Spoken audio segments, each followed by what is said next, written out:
Hi అండి. అందరికీ నమస్కారం. ప్రపంచ పర్యావరణ దినోత్సవ శుభాకాంక్షలండి అందరికీ. మీ అందరికీ తెలుసు జూన్ 5న ప్రపంచ పర్యావరణ దినోత్సవాన్ని జరుపుకుంటారనండి.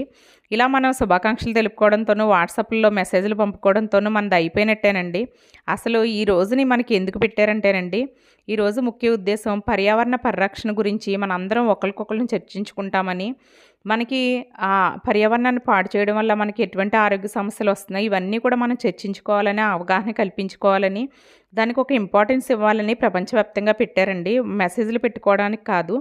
కాబట్టి ఈ ఒక్క రోజైనా అందరూ గూడా ప్రకృతిని పాడు చేయకుండా, పర్యావరణాన్ని పాడు చేయకుండా జీవితాన్ని పొద్దున్న లేచిన దగ్గర నుంచి సాయంత్రం వరకు గడపండి. అందరూ గూడా చేతి సంచిని ఈ ఒక్క రోజైనా కూడా పట్టుకెళ్ళండి. అలాగే ఎవరు గూడా డస్ట్‌బిన్ కవర్‌లాగా ప్లాస్టిక్ కవర్‌ని విసిరేయొద్దండి. అలాగే ఏ ప్లాస్టిక్ వస్తువును గూడా ఈరోజు ఇంట్లోకి తెచ్చుకోవద్దండి. అలాంటి నియమాలు ఈరోజు పెట్టుకోండి. అది నిజమైన పర్యావరణ దినోత్సవం. ఏమంటారు?